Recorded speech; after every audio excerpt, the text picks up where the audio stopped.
Hoy vamos a estar hablando acerca del pecado.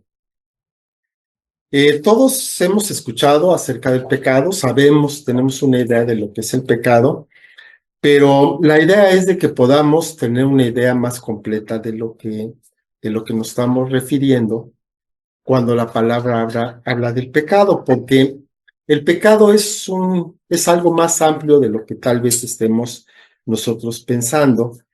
Y es importante que conozcamos cuál es el sentido completo de este término para que de esa manera lo podamos evitar, no para que nos vayamos, no para llevarnos a condenación y para que nos lleve a autocomplacencia, sino para que sepamos más precisamente de qué se trata este concepto que aparece repetidamente en la palabra y que pues es algo que con lo que estamos tratando cada día.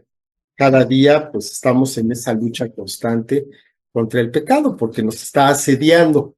La palabra asediar pues viene de la costumbre aquella, ¿no? De cuando había guerras, se hacía sitio a un lugar, se asediaba ese lugar para poderlo asaltar, para poderlo tomar. Y así el pecado nos asedia, ¿no? Está ahí a la puerta, está ahí rodeándonos con todas sus fuerzas, esperando la ocasión de tomar la plaza. Bueno, entonces vamos a comenzar con algunos de los sentidos, de las acepciones que puede tener este término de pecado. Y bueno, primero que nada, pues es una transgresión, ¿verdad? Es una transgresión, es ir más allá de lo que el Señor nos está diciendo, como en Romanos 2:23 dice, tú que te jactas de la ley, con infracción de la ley deshonras a Dios. Cada vez que transgredimos la ley de Dios, cada vez que vamos en contra de lo que Dios nos está diciendo, estamos deshonrando a nuestro Dios, lo estamos ofendiendo. Entonces, es pecado todo lo que va en contra de la ley, todo eh, lo que nos dice específicamente la palabra y más allá. Muchas veces, pues vemos, ¿no? Que en jurisprudencia lo que no está prohibido, pues está permitido. Pero para Dios no es así. Para Dios va mucho más allá, ¿no? En Mateo 5:27-28 nos pone el ejemplo el Señor Jesús y es una nada más de las cosas que Él toma para ejemplificar su punto, pero podemos así hacerlo para todo en general. Dice el Señor Jesús, oyeron que fue dicho, no cometerás adulterio, mas yo les digo que cualquiera que mira a una mujer para codiciarla, ya adulteró con ella en su corazón. Entonces, no se trata nada más de la acción, del hecho de que adulteras. Nada más con que lo pienses, ya estás mal. ¿Y por qué es así? Pues porque sabemos cómo somos. Y el Señor Jesús, por supuesto, que nos conoce. Entonces, Él dice, si la miras con demasiado detenimiento, vas a empezar en tu mente a ir más allá. Y si lo tienes en tu mente, tarde o temprano, lo vas a hacer. No hay más, ¿no? Entonces, el Señor nos está advirtiendo acerca de nuestros propios deseos, de nuestra propia concupiscencia, que muchas veces no haces las cosas, pero la piensas, ¿no? Entonces, ¿cuántas veces se te cierra, ¿no? Vas manejando, se te cierra, no dices una palabrota o la dices, pero con los cristales arriba para que no se oiga, pero por dentro lo quieres matar, ¿no? Entonces, es tan malo querer matarlo que matarlo, ¿no? Entonces, ¿por qué? Porque te está contaminando. Porque tarde o temprano, si tienes la oportunidad, si lo estás pensando continuamente, lo vas a hacer, ¿no? Es como el que también está mirando con codicia algo que está en la casa de una persona o está en tu trabajo o cualquier cosa. Lo ves y lo tocas y lo palpas. En la oportunidad que tengas, te lo vas a llevar. O lo vas a romper o vas a hacer algo. algo que no debes hacer porque estás transgrediendo, estás ofendiendo a Dios, aún de pensamiento. Además de transgresión, además de este sentido, a lo que se refiere pecado, es la iniquidad, o sea, lo que es inherentemente malo. Aunque no esté expresamente prohibido en la palabra, pero sabemos que está mal, aunque nos estemos a veces convenciendo de lo contrario. Dice Romanos 1, 21 a 23, por ejemplo, pues habiendo conocido a Dios, no le glorificaron como a Dios, ni le dieron gracias, sino que se envanecieron en sus razonamientos, y su necio corazón fue entenebrecido. Profesando ser sabios, se hicieron necios, y cambiaron la gloria del Dios incorruptible en semejanza de imagen de hombre corruptible, de aves, de cuadrúpedos y de reptiles. Un ejemplo. La palabra no nos habla nada acerca de las adicciones, o muy poco, nos habla un poquito del alcohol, pero realmente no nos habla de las adicciones. Entonces, algún adicto, algún drogadicto podría decir, bueno, pues si no está prohibido, pues entonces está permitido. En alguna ocasión, yo me acuerdo que estaba en casa de unos amigos, y entonces se supone que todos éramos cristianos, ¿no? Y había uno de ellos que él decía, pues sí, yo soy cristiano, pero yo fumo. No dice, en ningún lado dice que no fume, ¿no? Y además, ¿a poco voy a dejar de ir al cielo porque fumo? Pues tanto así como que no, como que vas a dejar de ir al cielo porque fumas, pues no es eso. Pero sabes que no está bien fumar, sabes que te estás haciendo daño, sabes que estás siendo esclavo de cualquier cosa. Y si eres esclavo de eso, pues estás lastimando tú. Y no es el deseo de Dios que tú estés fumando.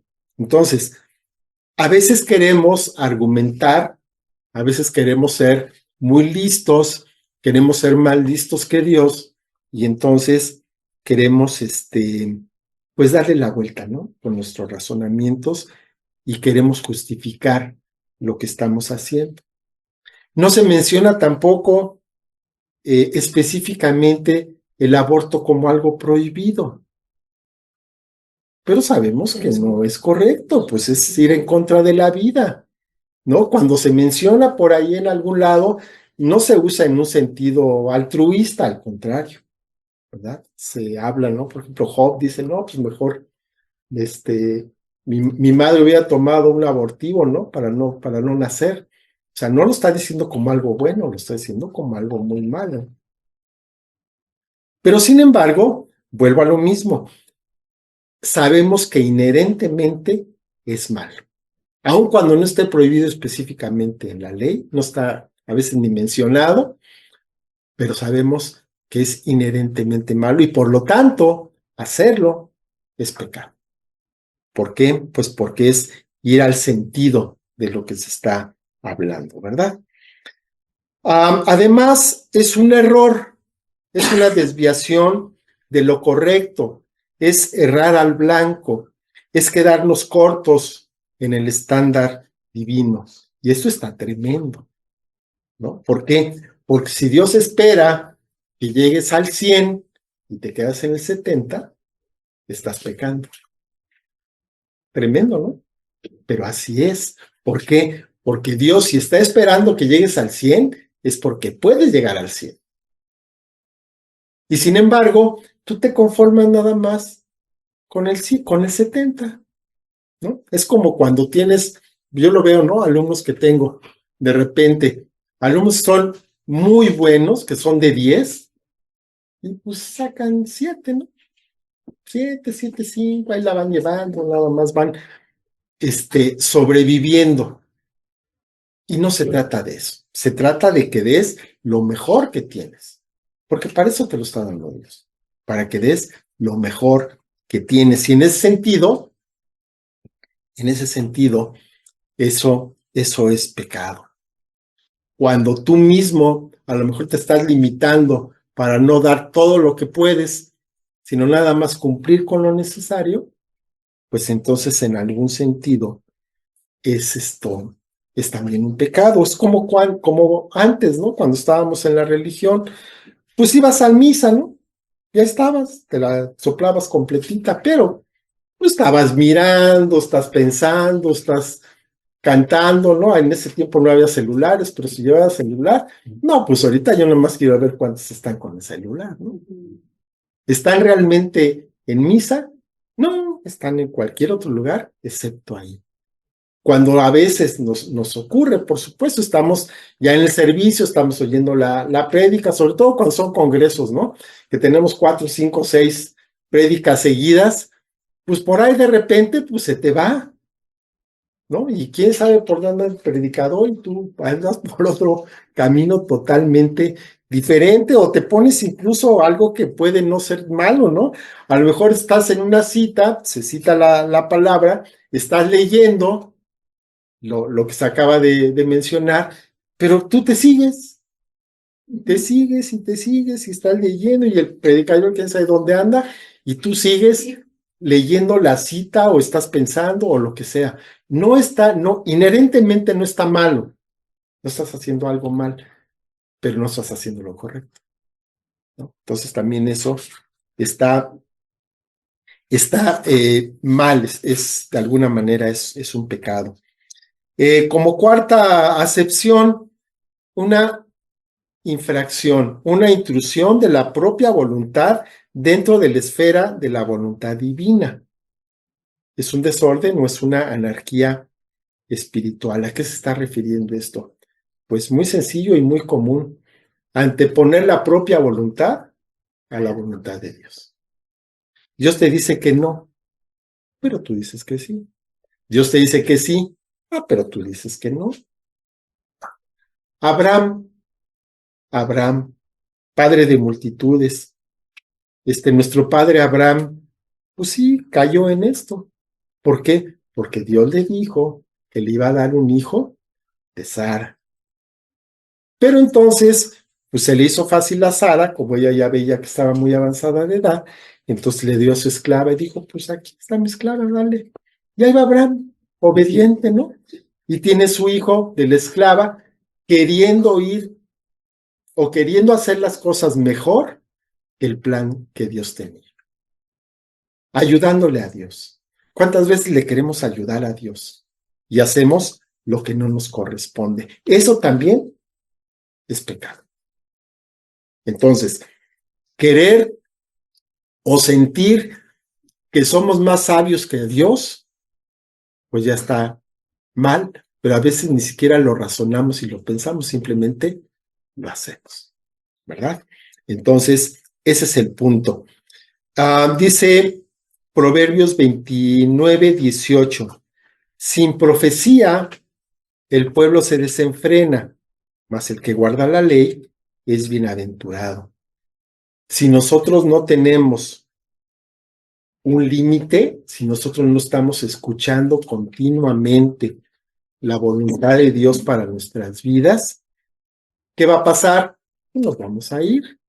Y eso es especialmente cuando pues caemos en el punto de que no nos congregamos, pensamos que con lo que sabemos es suficiente y ya estamos listos.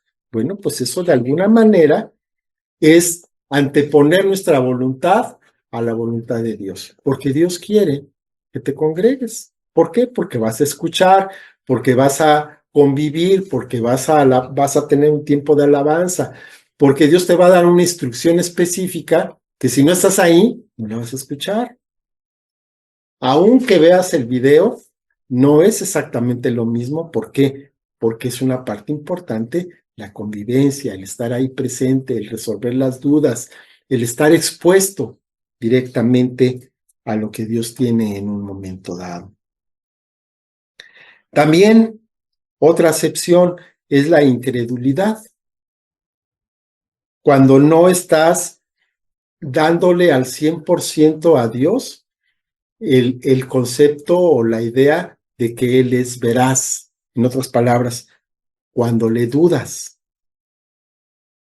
cuando lees algo y dices, esto se me hace que Pablo aquí pues, estaba mal, aquí Moisés no sabía lo que estaba diciendo, aquí Isaías exageró. Si vas a creer la palabra, la vas a creer toda. No puedes tomar una parte si la creo y otra parte no la creo. Esto sí es verdad, pero esto no me convence. Con esto yo tengo algunas dudas. Esto no aplica para mí. Dios y yo tenemos un trato especial y entonces esto no funciona para mí. Si realmente estás pensando que la palabra de Dios es la Biblia, entonces estás obligado a creer todo lo que está escrito en ella, todo, aun cuando a veces nos venga alguna duda o tengamos algunos argumentos o tenemos prejuicios o tenemos una formación diferente a lo que nos está diciendo. Y un ejemplo muy sencillo de esto, pues es el creacionismo. Contra la evolución, nosotros somos creacionistas, a pesar de que nos critiquen y nos vean raro, nosotros somos creacionistas si es que creemos que Dios hizo el universo, que Dios creó el cielo y la tierra. Punto. Si Él dice que Él lo hizo, pues Él lo hizo. No tenemos que andarle buscando y que sí. No, pero es que entonces la teoría de no sé qué y la de no sé cuántos y que la ciencia no se equivoca. No, sí, la ciencia se equivoca. Y se equivoca un montón. Un montón. Muchas de las cosas que se enseñan actualmente, ahí están, pero de un día para otro te los pueden cambiar. Y eso ha ocurrido. No es algo, no es algo nuevo, ¿no? Lo que hoy se cree y se apuesta para ahí, pues resulta que al otro día se encuentra un descubrimiento y resulta que todo eso que se creía ya no funciona. Nosotros crecimos, ¿no? Con la teoría del Big Bang, por decir algo. Pues ya no, ya nadie cree en eso. Ahora hay otras teorías, que la de cuerdas y la de no sé qué tantas cosas bien raras. Y entonces aquellos que daban su vida por la teoría del Big Bang, pues ya quedaron en ridículo porque pues ya no funciona. Ya hay otra teoría más moderna que según esto es más creíble, por decir un tema, ¿no? Dice la palabra en Génesis 1, del 1 al 3, en el principio creó Dios los cielos y la tierra. Punto. Y la tierra estaba desordenada y vacía, y las tinieblas estaban sobre la faz del abismo, y el Espíritu de Dios se movía sobre la faz de las aguas. Y luego el 3, y dijo Dios, sea la luz, y fue la luz. Y dijo Dios, es después de que el Espíritu de Dios se movía sobre la faz de las aguas, ¿cierto? ¿Cuánto tiempo pasó? ¿Quién sabe? No sabemos. ¿Pasó un día? ¿Un ratito? ¿100 años? ¿1000 años? No sabemos. Entonces, ¿esto qué quiere decir? Que no necesariamente las cosas son contradictorias. Yo he leído que en el orden en el que se está dando la creación es precisamente el orden en el cual las teorías más sensatas, más modernas, cerca de la ciencia, están diciendo que fue el orden en el que se pudo haber hecho la creación, que surgió todo lo que conocemos. Entonces, el orden es correcto. Si fueron días de 24 horas o se refiere a eras, no lo sé. No me corresponde a mí saberlo. Lo único que me corresponde saber es dos cosas. Uno, Dios creó los cielos y la tierra. Y Él es el diseñador de todo lo que conocemos, ¿no? Las cosas no son por una casualidad, sino que tienen un diseño. Y se han ido dando de acuerdo a ese diseño que va más allá de lo que nosotros podemos entender, por supuesto. Ok, la ciencia entonces puede fallar, la palabra de Dios no falla. Y por lo tanto, le podemos creer al 100%. Otra acepción que va a tener es la omisión. Dice Santiago 4:17, al que sabe hacer lo bueno y no lo hace, le es pecado. Y esto está también tremendo. Porque a veces decimos, no, yo creo todo, y sí, todo, y cumplo los mandamientos. Ah, pero le fallamos en el asunto de la omisión, le fallamos en el asunto de no llegar al estándar que Dios quiere de nosotros. Y ahí es donde tenemos donde tenemos muchas veces fallas. Cuando podemos fallar en obras, cuando estamos yendo en contra de lo que Dios nos está diciendo, por ejemplo. Podemos también fallarle en el Estado, cuando estamos en una falta de justicia, en una falta de verdad. Y también podemos estar fallándole en cuanto a la misma naturaleza que tenemos. Cuando una persona es inherentemente enemiga de Dios, definitivamente. Pero ¿qué estamos viendo? Pues estamos viendo, y lo veíamos hace un rato, estamos viendo que el mal avanza. Todos los tiempos han sido malos, ¿no? La palabra así nos los dice, ¿no? Pablo dice de este siglo malo. Entonces, el tiempo es malo, el tiempo va empeorando, las cosas se van poniendo cada vez peor, cada vez vemos más pecado, o a lo mejor lo que pasa es de que también ahora es más visible que antes, porque ahora pues con todos los medios de comunicación que hay, pues te das cuenta de lo que pasa en cuestión de minutos. Antes no había eso, antes te enterabas de algo años después, las personas viajaban a pie, pues era complicado de que te enteraras de lo que pasa del otro lado del mundo. Pero ahora no, ahora las cosas van muy, muy rápido y ciertamente el mal se ha multiplicado, el pecado se ha multiplicado, pero mayor que el pecado es la gracia. Dice Romanos 5:20, pero la ley se introdujo para que el pecado abundase, mas cuando el pecado abundó, sobreabundó la gracia. ¿Qué quiere decir esto? Que entonces el mismo Pablo lo pregunta, ¿no? Y dice, entonces como sobreabunda la gracia, entonces puedo pecar. No, no es tener permiso para pecar. Es nada más lo que estamos haciendo, enterarnos, tener un conocimiento más amplio de lo que es el pecado, pues para precisamente estar más atentos y para que podamos corregir lo que a este momento estamos haciendo mal. ¿Vamos a llegar a la perfección? Por supuesto que no, pero Dios quiere que cada vez nos acerquemos más a la estatura del varón perfecto. Y yo creo que eso no es ir en contra de nadie, al contrario, ¿quién no quiere mejorar? ¿Quién no quiere ser mejor?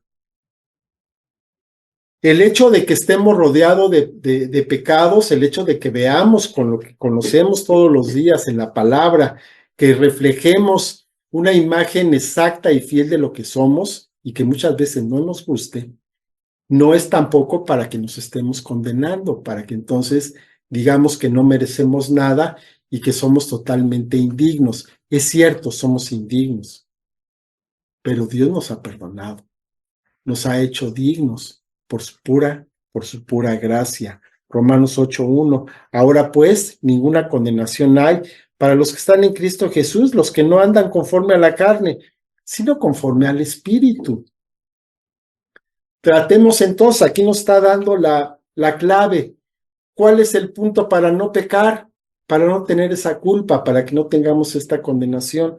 Pues andar conforme al Espíritu. Nosotros ya tenemos al Espíritu de Dios en nuestra vida. Nosotros ya sabemos qué es lo que quieren.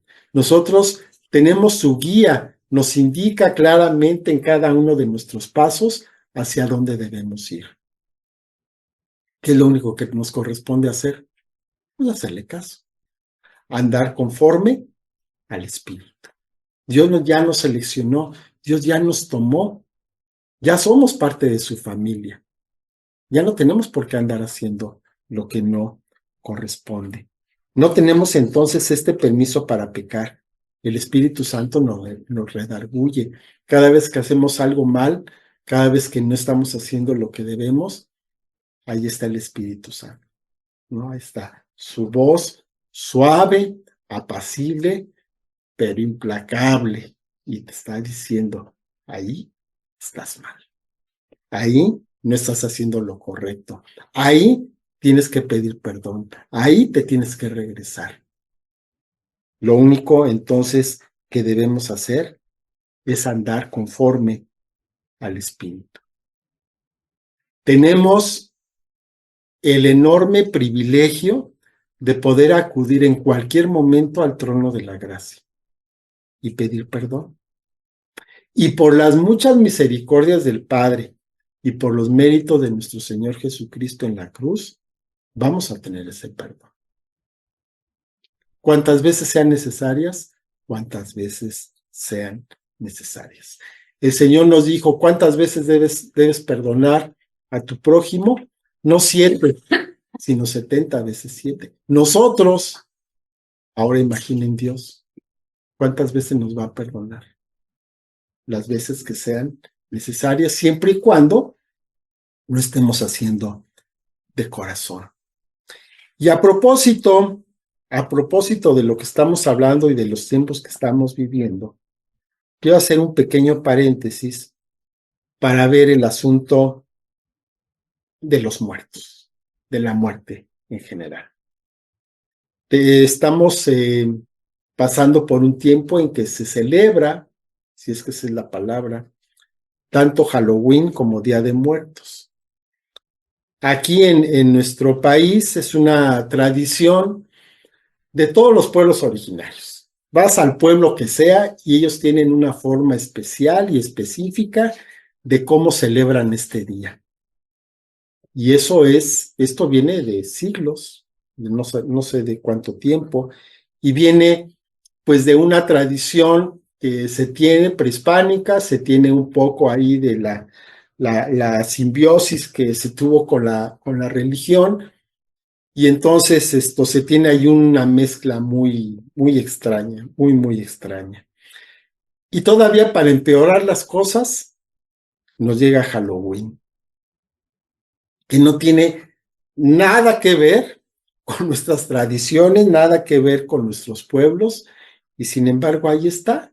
Y además no solamente ahí está, sino está ganando adeptos, está ganando fuerza día con día. ¿Qué vamos a decir? ¿Qué vamos a hacer respecto a esto que nos está rodeando? Bueno, nosotros podemos ver que desde siempre, ha existido en la humanidad una fascinación por la muerte.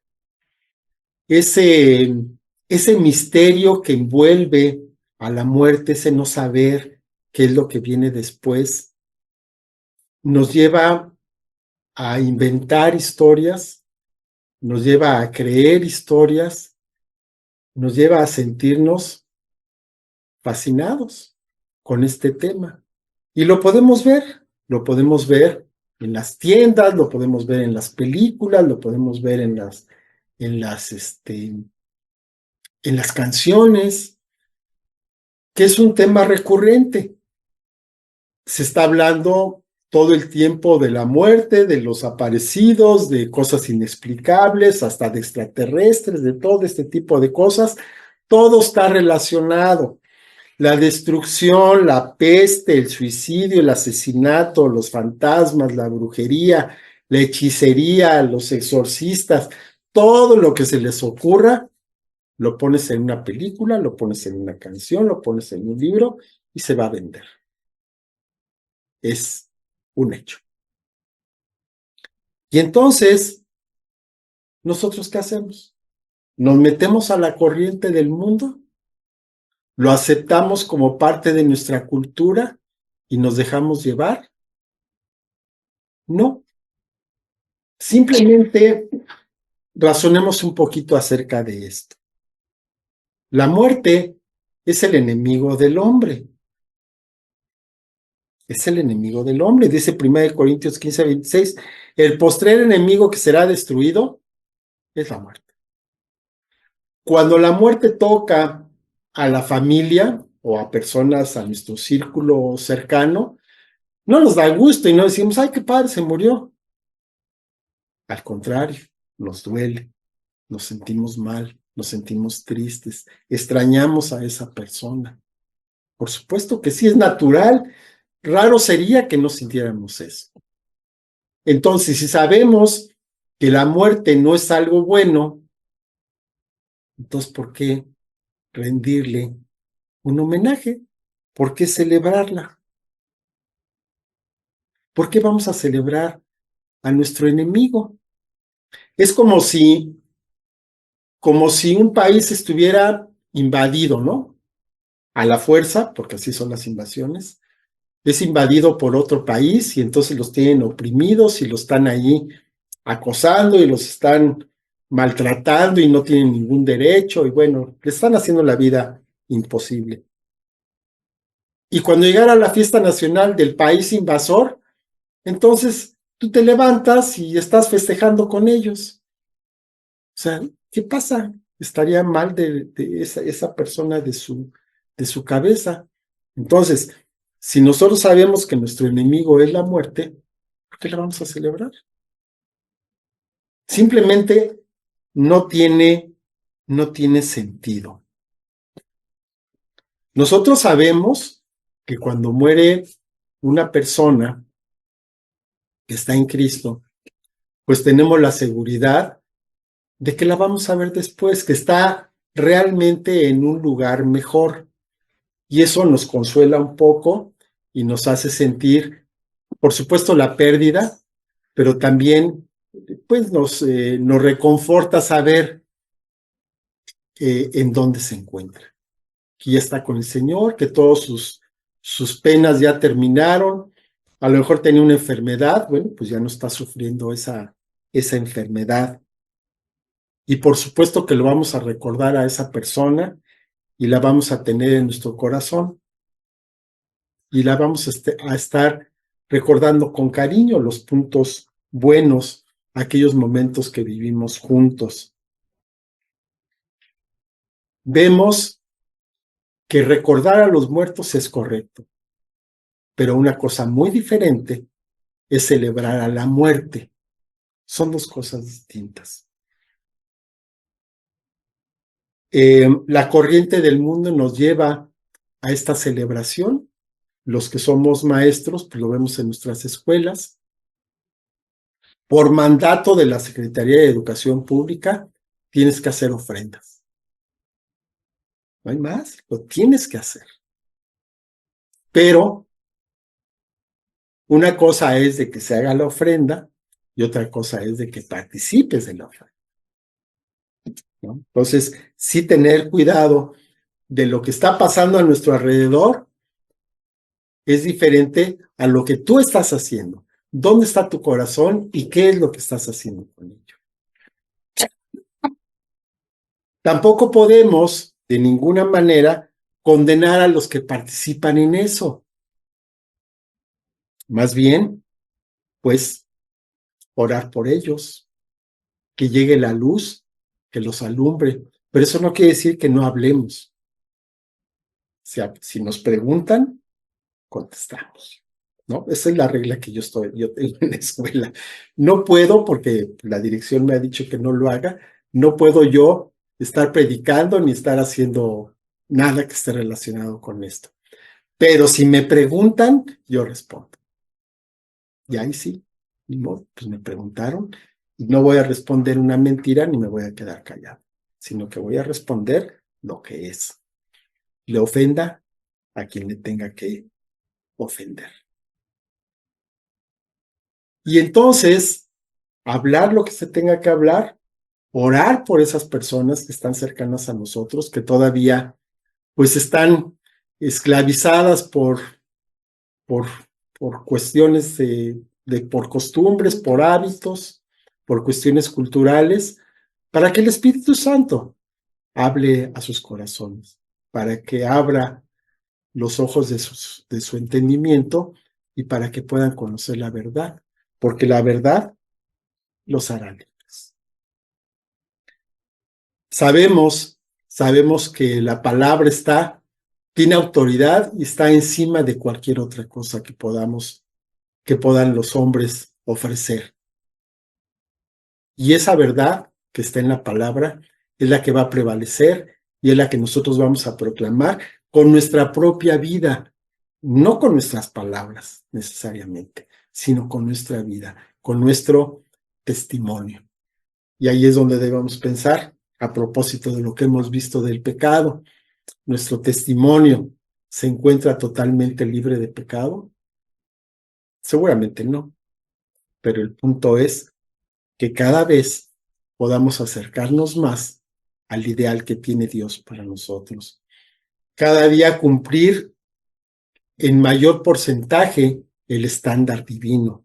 Cada día estar más cercanos al corazón de Dios. Cada día vivir más en el Espíritu. Vamos a orar. Padre bendito, te agradecemos mucho, Señor, por esta palabra que nos has dado. Te doy gracias, Señor, porque esto nos refleja tal y como somos, Señor, la relación, la proporción en que nos encontramos, Señor, acerca de lo que tú quieres para nuestra vida.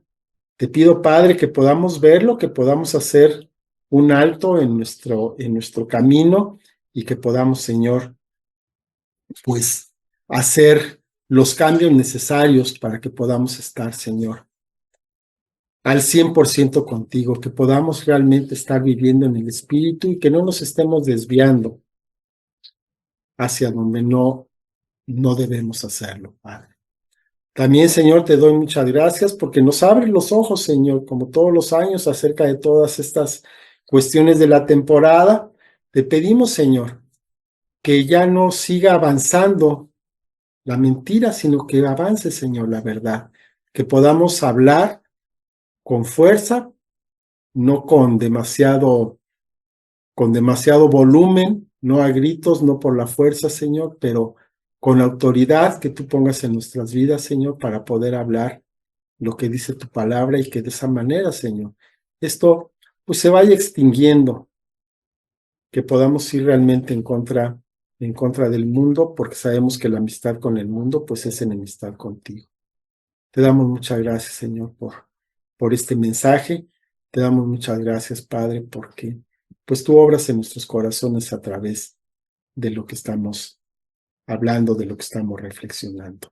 Te doy muchas gracias en el nombre de nuestro Señor Jesucristo. Amén. Bueno, pues muchas gracias. Muchas gracias.